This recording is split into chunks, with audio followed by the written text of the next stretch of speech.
Welcome, ladies and gentlemen. It is time for the No Name Cinema Society Classic Movie Discussion. It's our third of four parts of the evening, and quite frankly, our more popular and, to me, fun part.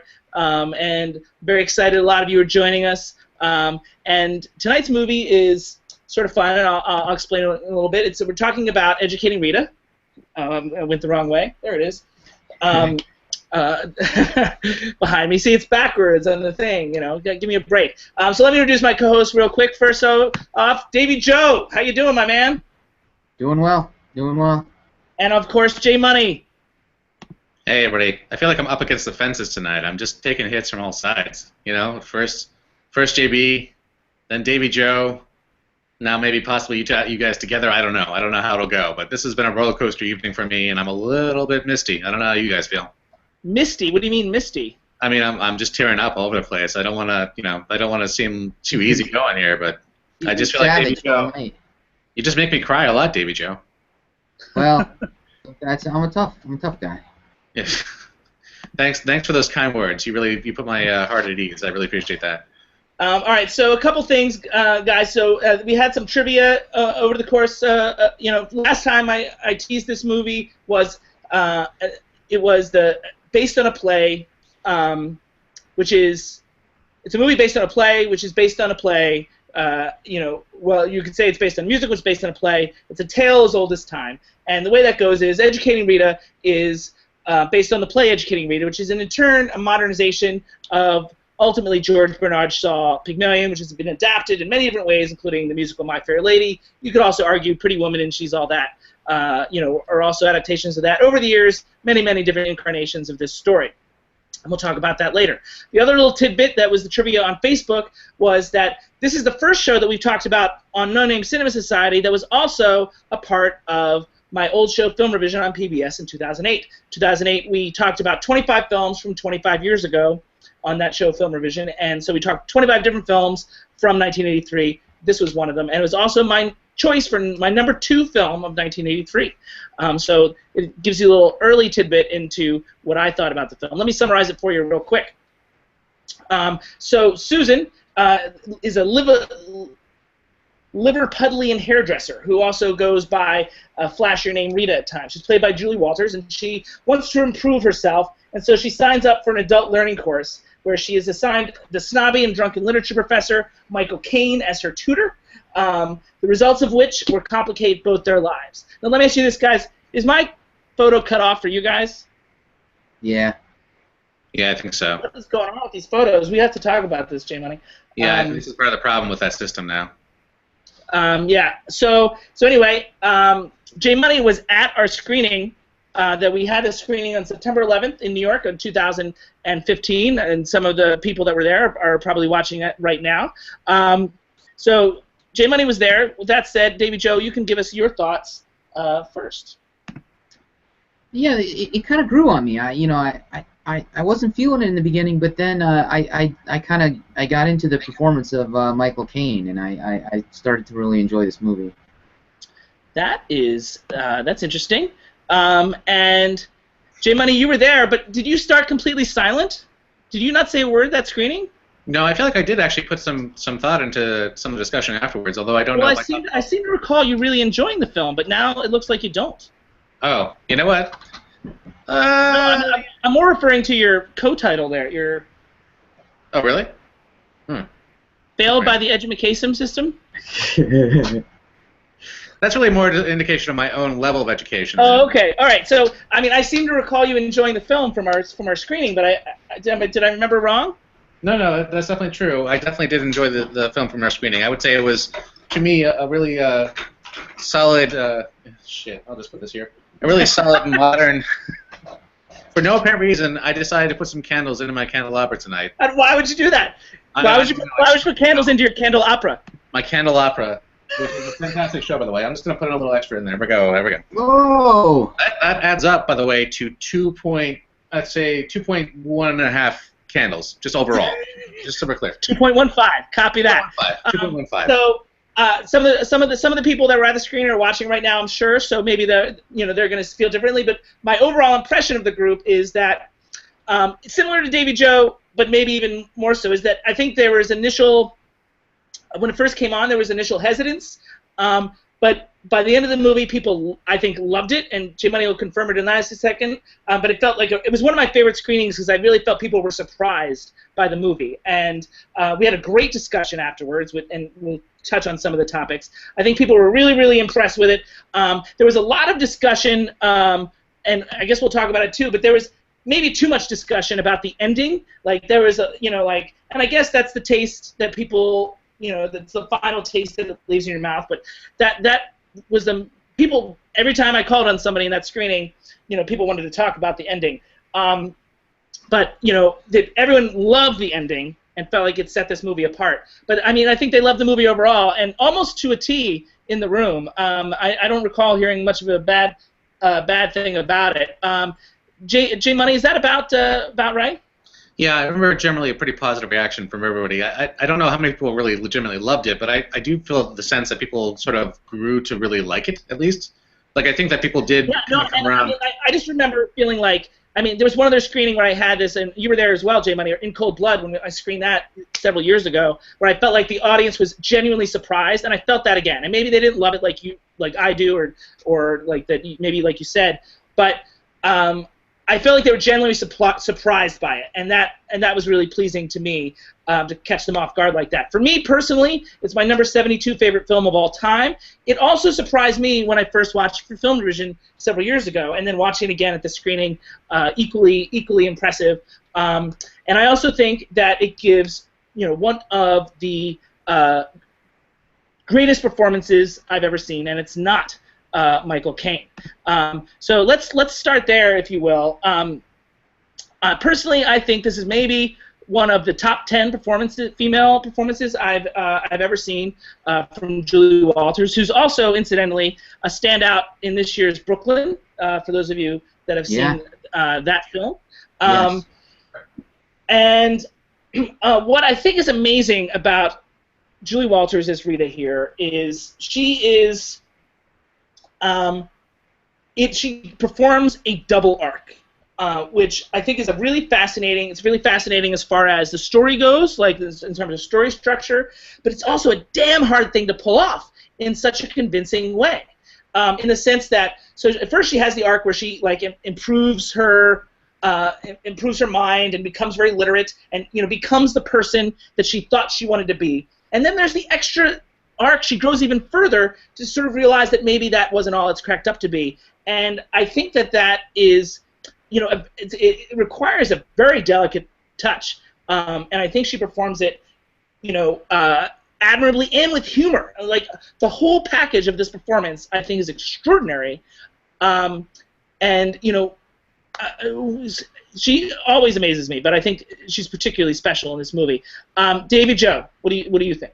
No, I can't argue with you. It's a great performance, and it's not the one that jumped out to me first, but listening to what you're saying, I maybe I have to give this another look, because it's a movie that's a lot. He said that tonight. He's got a lot of rewatching to do.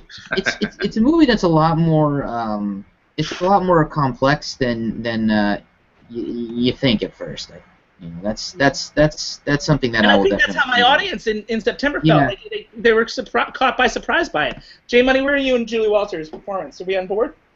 Yeah, and I think one of the reasons that people come around to her performances in this is because it starts off relatively heavy-handed in a caricaturish kind of way. I mean, it starts off with her really adopting the affectations of somebody from a certain class and with a certain kind of accent, and also a certain almost stereotype of what we think of about that. But then you see her grow as a character and also as a human being in the movie, and that changes the entire dynamic of the movie and also changes your impression of her. And to see her pull it off, and pull it off so effectively, I think is really noteworthy. I think you're right on about talking about her performance here. So, and that brings us to the other performance, which Jay Money singled out. And they were both nominated for Oscars. Julie Walters lost to Sharon McClane in terms of endearment, and Michael Caine would lose to, excuse me, Robert Duvall in Tender Mercies. So here's the thing. Davey's already opined on this. if there's any real detractor for this movie, and I've never been a huge fan of Michael Caine, and that's true in this movie as well. Like, I don't think he's bad. I just don't think he's the best fit for this role. And I think he's over the top at times in comparison to her. And I don't like his drunk. You know, when he's drunk, I don't think he plays that in a convincing way. And so he is. I don't want to call him grating per se, but I certainly just am not as on board with him. I mean, I love the movie, obviously, but you know, he is not one of the reasons why. So, I mean, Davy Joe has already talked about this, and he'll defend it in a second, but I'm curious how Jay Money is on this. I think I probably fall between the two of you. I mean, I think that you know, you're talking about his drunk. There are a couple scenes where he is playing drunk, certainly, and that's obvious to me. But then, overall, as you watch his character sort of you know, fold in on himself and become worse and worse, I think he carries that idea really well. I think he carries weight very well in the situation. So I don't have a problem with that aspect of his alcoholism, I guess I would say. It's only times when he's actually hamming it up as a drunk that I seem like it's really noticeable, and that's where I might criticize him in the same way that you're talking about. All right, Davey, defend yourself. You really connected with him. Well, you know, it may be that I just like the way the love-struck frustration of Michael Caine. I mean, obviously, we all know my favorite movie, Hannah and Her Sisters. Maybe that it was just reminding me of that. I thought that the journey in the way that he kind of falls for her, it was really kind of amazing to me how he pulled that off, because I would not have believed that in the beginning. Like I wouldn't have thought that could have been done in a believable way. And by the time it was over, he had convinced me. So. Okay, all right, sounds good. Now let's talk a little bit about some of the other performances and characters, because obviously it's mainly these two, but there's a ton of supporting characters as well in the movie. I don't have a picture of him. I couldn't find one, but I'm particularly a big fan of Denny. I think it's a nice performance, and I actually I think his character really is interesting in his, you know, naivete. You know, I mean, like, obviously the way he treats and what he expects of women, and you know, his thoughts is just it's behind the times, but I mean, it's in an innocent way. And in that sense, I enjoy his performance. And don't forget that a lot of these other outside characters are not in the play itself. So they're sort of added for the film. So where are you guys on some of these supporting characters and performances? Start, J-Man. It's worth noting that JB took some heat for defending Denny in the discussion at the screening. Did I? I don't remember that. I mean, like, yeah, I'm not defending his behavior. I mean, A, I like his performance, and B, I find him likable. I mean, in the sense that he's so he's doing damage in a way, but he's not in a malicious way. Like it's ignorance. Well, that's exactly how you framed it then, and that's exactly why you took some heat. I think the part where you're talking about him as likable and also him not being malicious raised some ire from some people in the room, especially when they talked about the scene about him, you know, taking her books and burning them and doing some other things to hold her back. I don't actually necessarily disagree with you so much about Denny. I don't necessarily think he's a likable character, but I also don't think that he's supposed to be... I do think he loves her. You know what I mean? Like, I think he's genuine in his love. He's raised a certain way. I mean, like, we have to acknowledge that, and I think this is one of the things about this movie that it suggests is, you know, it's unusual for her to break out in this way. You know what I mean? And be as aware of the world as she is to begin with. And furthermore... Yeah, but I guess I feel like he loves the idea of her, much in the same way that, for instance, Michael Caine's character sort of loves the idea of her as opposed to loving her. I buy that. Yeah, and I guess I feel like they kind of represent the same... But he's committed to that idea. He's committed to that idea, you know? And I think that Denny and Michael Caine's character both represent two sides of a coin that she's trying to escape in a lot of ways. So it makes sense to have them in the movie. It makes sense to have them together. And I think that he was an interesting flourish in the movie. I think that all the scenes that involved her backstory and sort of her family in that neighborhood were really interesting flourishes in the movie that helped make her character seem a lot more, you know, fleshed out and also lively and also like human in a way that I think that was missing from other things. That you know, if you're comparing this to Pygmalion, we get a lot more backstory now than we did with the original. I just feel bad for Denny because I mean he's a product of his environment. You know what I mean? And I think that showed when they showed Denny's parents. You know, and also Rita's parents. I mean, you know, everybody's grappling with the guys that they like the most. I mean, you like Denny. Davy Joe likes Michael Caine, the alcoholic. Well, I don't like Denny the most. I mean, I think it's it's interesting because I mean we talked in the Conspirator last segment. We talked, about Kevin Kline as the heavy, and ultimately you can argue that that's the case here. But I thought it was an interesting tactic, to layer him so much with, he's not mean, he just doesn't know any better. Like he's working with this insular world that he knows and is aware with, and like I think if he realized that it would be better for her to do this, you know what I mean? Like he would be on board with it. Yeah, he represents the struggle within her class system as opposed to he representing like a terrible husband. I think that he's really more about. Yeah, I agree with that too, and I did want to get to that as well. But I wanted Davy Joe to opine about Denny here. Yeah, I think he's first of all I think it's a great performance because honestly, for him to do the horrible thing that he does with burning the books. But still be able to recover from it and be a character that you don't just utterly revile. It says something about the performance. I mean, he does kind of recover from that, and by the end of the movie, you're okay with him. Maybe it's because they kind of yeah. I mean, they do kind of do the all's well that ends well thing that maybe they didn't need to do. But even before that. Do you think Michael Caine feels all as well? No. No. I know what you mean. I know what you mean. I'm just kidding. All right, I'm going to move on, and since I had a couple different directions to go in, but Jay Money just brought it up, so let's talk about what this movie is saying about socioeconomic differences, and I think that's a big undercurrent of this movie. So before I get into it, what do you guys think? What was your take on this?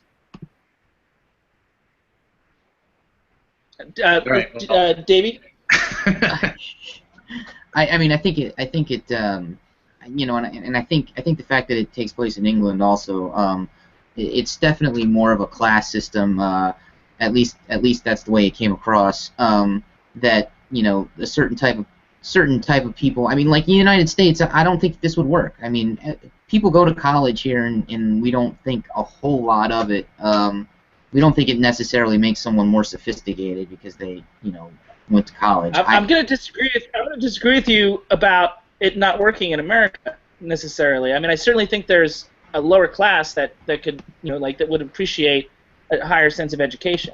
Yeah, well, I definitely think so too. But I don't think that necessarily people who go to college in the United States are held to some kind of standard of being impressive. I don't know that.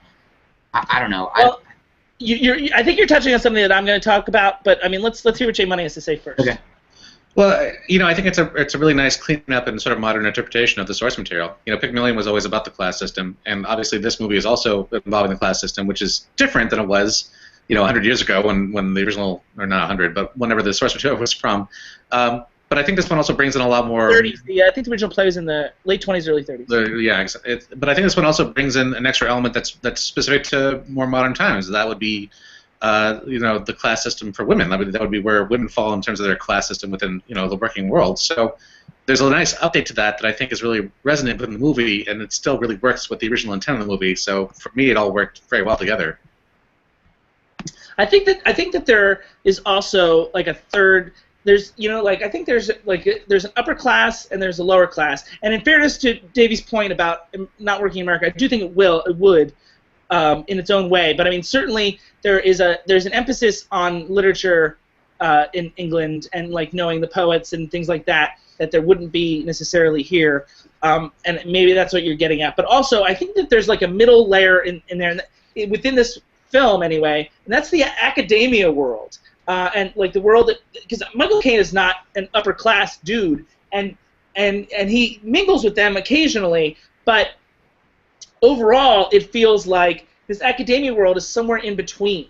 I thought that was an interesting concept in the film that in her trying, because I mean the things that. Because it's money that makes you stand out in the upper class, but in the academia world, it's about knowledge and publishing, getting published, and things like that. And it felt like a world that Michael Caine was equally not at home in, the way that she was not at home in her world. And I thought I never thought that in seeing any other movie before. I mean, like no other movie made me think about it in that way, and I thought that world was portrayed really in an interesting fashion. What do you guys think about that? Yeah, I mean, especially since she ends up kind of superseding him in that same role. You know, you see Michael Caine as a character who starts out as the teacher, literally, but his character is also very, static in a lot of ways. So watching her ascent past him and becoming more comfortable within that role, it creates a tension between them that I think is much more interesting than where you would expect the story to go. I mean, I think everybody expects the story to be about her, changing from the caterpillar to the butterfly and becoming something special. But for her to also, for the story to actually also acknowledge the way that Michael Caine's character sits within the system as well, in the way that his character doesn't really actually bloom in the same way, is I think really much more interesting in general. I think it brought a lot more to the story. Yeah, no, I completely agree with that, and I also think it's, I mean, like, I think that he could have, like you said, she goes past him, but I mean, I feel like it's almost because he's not interested in it anymore. You know what I mean? Like he's lost interest in that world. Like there's so much artifice going on with that world that he's sort of let it go, and he wants her to see, like he's impressed with how far she's gotten, but then he wants her to see that maybe it's not all it's cracked up to be. So I'm gonna move on real quick to another big topic that came up in the screening, and overall it was the #1 thing that I think came up a lot. You know, when we did the finale of the 1983 show on Film Revision, and Jay Money was in the audience for that finale episode. We talked about themes that ran throughout the whole 1983 series of films that we watched, and the biggest one, I think, and I said in the show, is feminism and gender roles. And this movie was obviously, a big part of that, along with a ton of other films, like Mr. Mom, Yentl, Silkwood. We're all a part of this discussion. So with that in mind, where is this film in terms of its relationship to feminism? Davey. Okay. Why is everyone laughing? I think that it's, the film was it a loaded question? I mean, like, no. I just put it out there. I think there are a lot of parallels between this movie and Joy. I think this is better. That's interesting-ish. Yeah, I think this is certainly a better movie than Joy, but I think that I think David O. Russell would agree with you. Maybe. I think that she has to overcome a lot, and she really, by the end of the movie, she's not in any kind of dictatorial way, but she's the king. She's the queen. She's got everyone. She's bested everybody, and she really overcame a lot to get there. So I think that there's a strong feminist message in this movie. Jay Money. Yeah, I mean, we talked a lot earlier about how people react to the ending, and I think the ending is one of the things that cinched it the most in terms of how this is perceived as a feminist work. I mean, the movie ultimately is about her gaining independence and also gaining her own sense of who she is as a human being. It doesn't end in a very traditional, what you might expect, romantic sort of way. And it certainly, says something about the way that at the time that they decided to go that direction, because even I was surprised. I think a lot of people in the audience for the classic film screening were surprised. I think they were all waiting up till the very last minute to see which way it was going to swing. And the fact that it didn't swing that way probably added to people's general relief and also, people's positive impression of the movie in general. Just because I think that it's something that was a little bit unexpected. Yeah, and I mean, I think it's interesting, this connection between feminism, and this was true in Yentl as well, between Yentl and the desire to learn. I mean, between feminism and the desire to learn. Like, as in the way to achieve equality is to provide the opportunities, the same opportunities in terms of education and everything else. And I think that both of those films dealt with that struggle. But again, what's special about this film in particular is the suggestion that there's more. There's more to it than just the words, the knowledge, knowing the poets. You know what I mean? And reciting the poetry. There's more to living, and there's more to being a woman than that. And I think the women in the screening that we had were seemed really fired up and inspired by this movie in a way that I didn't think they would anticipate. And feminism has come up a lot. We talked about it in Joy. We talked about some other films that I can't remember. Maybe you guys will. But I mean, I think out of all the films that we talked about with feminism, I mean, I feel like this is the one that I think is the most successful. Hunger Games is the other one that I think we. Hunger Games, Grand Hotel. Grand Hotel. There's a lot of themes that come up about independent women in that movie. But less successful in the sense that, I mean, certainly the women are less successful in achieving their independence, wouldn't you say, in Grand Hotel? Oh yeah, absolutely. Yeah. Okay, so let's see here if we have time. All right, no, we don't. So let's try this little fun game. I listened to another podcast recently in doing some research for something else, and it was very not good. We are far superior. I'm happy to say. That's great. It was a classic film podcast. But one thing that they did that I thought was interesting. We've done this a little bit before on the Sound Off, but in this film in particular, I thought it'd be interesting to talk about modern recastings. Who would you guys, from the current batch of, I assume British actors, but we can, I'm sure that's open to interpretation, I suppose. Who would you guys cast in this movie today? And we'll see if this is a fun game, and if our audience doesn't like it, we don't have to do it again. But it seems like a ripe opportunity to do that, since especially it's a mainly two-person piece. Do you guys have thoughts? I've got 5 names here written down from me, but I want to see if you guys this one with. Davey? I'm thinking. It's for what it's worth, this was in the breakdown that I sent you guys today. Yeah, a couple of hours ago. Yes. Oh, it was in there. Okay, I mean, that's enough time. So I should read those emails. Yeah, sorry, I was writing the subway home. You should read those emails. Okay. All right. Note to self. No, what you got? What you got? Give us your 5. J Money, you got nothing?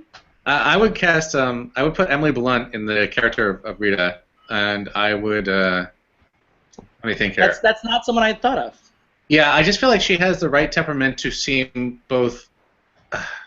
I want to say injured and tragic, but also she can be really strong and independent as well. Like I can see her going both ways, and I think that would come in handy for this. And is she English? She's English, right?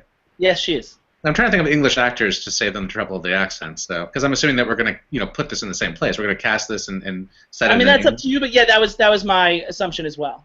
Okay, and then maybe I'd do. Who plays drunk well? Who can be a rapscallion? I mean, who's an English guy that's like Clooney-esque? That's what I'm trying to think of. Somebody that would fit that. Yeah. I don't know. Yeah, man. Wow. Well, who are you? Let me think about this. JB, why don't you go ahead with your picks? And Davey, you still got nothing? Yeah, I'm not good at this.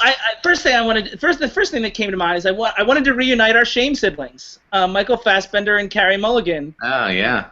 Okay. I thought that would make a really dynamic duo, and I'm intrigued by the concept of the novelty of putting them together again. They were so good in Shame. And then, obviously with diversity on the mind, I also thought about Idris Elba and Naomi Harris as a potential black option. Nice. Well, they're not African American. Yeah, Idris Elba. That's yeah. Or some combination of the two. Like they don't necessarily need to be both, both white or both black. And my only concern is that maybe Michael Fassbender might be too young, ever so slightly too young. And then I thought of Rhys Ifans, if Fassbender is too young to go with either Carey Mulligan or Naomi Harris. So those are the thoughts that I had. Huh. I might do Martin Freeman. I feel like he can play, again, a guy that's kind of broken. I also thought of Martin Freeman, but then I trumped that with Rhys Ifans. I almost wondered if, sometimes I wonder if Martin Freeman's a little too goofy. Yeah, maybe. But he can be. So I went with Rhys Ifans because I feel like there's more range. Like I feel like it's a character that has to be both lovable and sort of broken. And I feel like Martin. I feel like Rhys Ifans can do so much. If you look at him between Notting Hill, Vanity Fair, and Anonymous, and Greenberg, he do so many different things. And Human Nature? Is that the name of the Michel Gondry film? Yeah. Right. Yeah. No, you're absolutely right. That's a good casting choice. I think it was made though. Russell Brand. That's who they might throw in there. Is that your Denny? Yeah. Oh, he'd be a great Denny. Oh my God. Wow. Look who we did here. So is this a fun segment, guys? Did you like it? Yeah, this is good. I wasn't very good, but yeah. You were the opposite. The opposite. No, I also wanted to share with you guys this. I found a very rare photo of Julie Walters in the original stage production. Huh. But this thing is now telling me that it is too large of a file, and so we're having all sorts of issues with the thing tonight. You gotta nail this down, JB. The photos. So maybe I'm not the best person to be doing this. Yeah. So it's time for us to move on to this classic movie showdown. So this is our bracket element, and we've gotten a lot of good feedback on this. So people seem to be enjoying the bracket situation. And Davey's favorite part of the night is getting to explain the rules to new audiences. Are you ready, Davey? I am, and you know what I'm gonna do? You gonna put your glasses on for this? Yeah. And I just showed you putting your glasses on. How do you feel about that? I feel good. I feel good. All right. Even though. Now I'll show the rules. Go ahead. Explain to the people. And I just want to say that you told me that I don't look good in the glasses. Yeah, and now the audience knows too. Okay. Okay. All right. So I can you put all right. Let me click on this so I can see it. Okay. So awesome. Screening criteria varies from bracket to bracket. Films are hosted at JV screenings, and they must be 15 years old or older. Voters now 2001. We need to update this graphic. J-Money. That's right. Voters are eligible if they see both films within a 12-month period. They must see the film in JV's presence. JV is ineligible to vote, but he does break ties. Thank you very much. Ladies and gentlemen, Davey Joe. Drop Killed mic. it. Our viewers, I'm sure, out there are applauding. And by the way, viewers, if you have comments, we can respond to them during the broadcast. Put them on Facebook, put them on Twitter. Davey Joe's checking Twitter every once in a while. Yeah. So keep me posted with what's going on. We'd love to hear from you if you disagree with mainly if you disagree with J Money is all I really care about. Yeah, that seems fair. So anyway, it's time for the brackets, and so we did this vote at that screening on September 11th, 2015. J Money was present, but he did not vote, and he didn't need to because it was decided before him. Here's the matchup in the 80s bracket. So Educated Reader's 11 seed going up against number 6 seed Back to the Future, which we screened in what was it? It was Bryant Park, sorry, in August. So August of 2015. So it was only a month apart that the people saw these films. Davey Joe, you get to vote first. I will vote for Back to the Future. Okay, why? It's a kind of a movie that I consider a classic. It's one that I've seen a million times, and I really enjoy the characters and just Christopher Lloyd. Just seeing the picture there, it just gives me chills. Like it's such a fun performance by him. So yeah, I mean it's nothing against Educating Rita, but I got to go with Back to the Future. Now J Money withheld his vote at the time because. Well, actually, he wasn't at the Back to the Future screening, so he wouldn't have had the opportunity to vote anyway. But so that we can get this audience to watch the show today, which they are watching in droves, by the way. We've got a very large audience for this moment. Maybe they just tuned in to see what you would choose between Back to the Future and Educating Rita. So where are you, my man? Guys. I mean, it's a really hard call to make. Obviously, they both have a lot of things going on for them. Back to the Future is so much more maybe culturally relevant at this point in a lot of ways, or at least maybe culturally known, not necessarily relevant. But you know what the hell? I'm going to go for Educating Rita. I'm going to go for the upset in this situation. I just ultimately think it's a better film. You know, Back to the Future is a very amusing movie and obviously beloved by millions and millions. And I might receive hate mail for saying this, but I think that Educating Rita is a more interesting story just in general, and I also think that I probably actually enjoy Educating Rita more than I enjoy Back to the Future. Have you actually received hate mail yet? Aside from me? Any day now. Yeah. I mean, you've never actually signed your letters, JB, but I know who they're from. You knew. You could tell. By me using words like verisimilitude and contrivance. You knew it was me. Anyway, so interesting. All right, you go with Educating Rita. Now, for me, obviously, I already mentioned Educating Rita is my number 72 favorite movie of all time. But it just so happens that, and I don't vote, as you saw from the rules, but it just so happens that Back to the Future is my number 12 favorite movie of all time. So it's, I mean, like, obviously, much love for both films, but I mean, because they're pre-ranked, it's an easy call for me. But obviously, I think they're both very special films, and obviously, I also have no. If anyone voted for Educating Rita, you know, I wouldn't be upset. You know, like, I'm not upset with J Money right now. Not about that, at any rate. Give us some time. There's plenty of time. So anyway, here's what the vote worked out, and it was unanimous for Back to the Future. So J Money is outvoted again. And J Money, you were present. Did you feel frustrated, or it was just one of those things where you were like? No, I wanted to break everything in that room. I really could have been angrier. I mean, I was going to Hulk out and destroy panels, but I decided to keep it within because I'm a professional.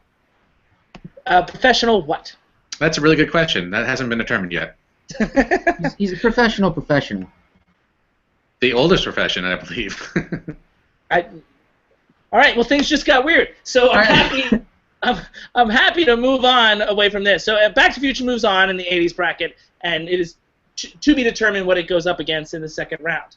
So now that's all I got, guys. Is there more on Educating Rita that we're a little ahead of schedule here? Is there more on this that we wanted to talk about, or do you want to just call it?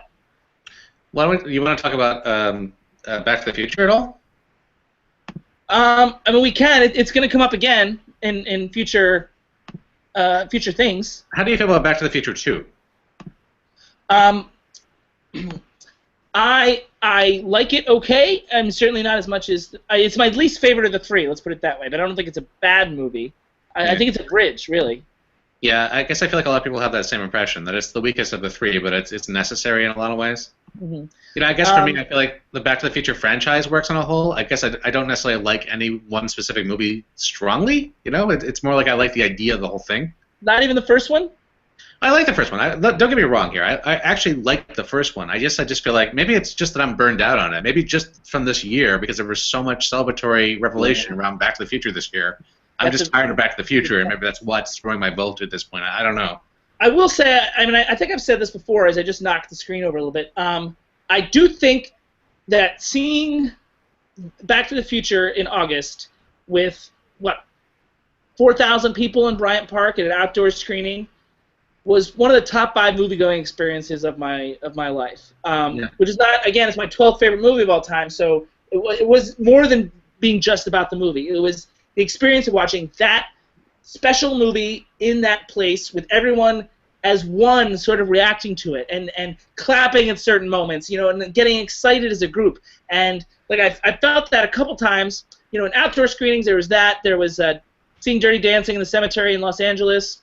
There was also seeing the re-releases of the Star Wars films at the Ziegfeld Theater in 1997. Those are, you know, those are special things, special movie-going experiences that, you know, I love that when a community can rally around this movie, you know, without interfering with one another. Like it was. It's hard. Am I explaining this at all? No, absolutely. I think that, you know, there's a shared experience with this movie that supersedes pop culture. I think that's why people really rally around and love it. I mean, even from my point of view, Back to the Future is one of the first movies I can think of that was a popular movie that, like, people in my family even knew about. You know, it's like one of those things where as a kid I was aware that even like parents or grandparents even were like aware that this movie existed and were interested in seeing it. And that's kind of a funny thing. It's a weird experience to have as a kid when you realize that there's some shared commonality there, you know? And there's a certain nostalgia around the movie that I mean, I'm a little older than you, but even still, I mean, our generation would not have with Educating Rita. But if we were in our 30s, when if we were born in the 50s, for example, or if we were our parents' age, we would maybe have that feeling about Educating Rita and not necessarily Back to the Future. Yeah, I mean, I wonder how much people really remember Educating Rita in general. I don't think it had the same kind of exposure, obviously, but I think it should. And again, I mean, I think Julie Walters it's literally one of the top 10 Best Actress performances of all time. I'm going to talk more about that in our year-end review coming up. A little tease. So I'm gonna wrap it up, guys, and head off to the sound off. You guys good? Yep. Awesome. We'll have a nice show. I feel like, yeah. All right.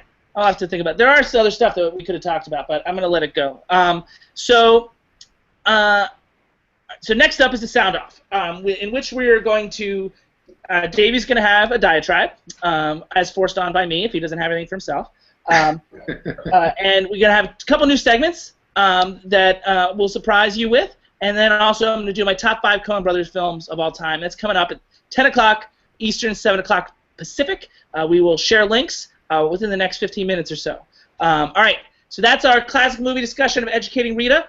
And if you're interested to hear more about it, check out the Film Revision episode about Educating Rita. I believe it's episode number 16, or just Google Film Revision Educating Rita, and it should come up. I had a couple guests on that episode with me, and it was a fun little show. So check that out if you're interested. I hope you enjoyed this talk as well. And we will see you in about 17 minutes for our freeform discussion and all sorts of cool segments. We'll see you then.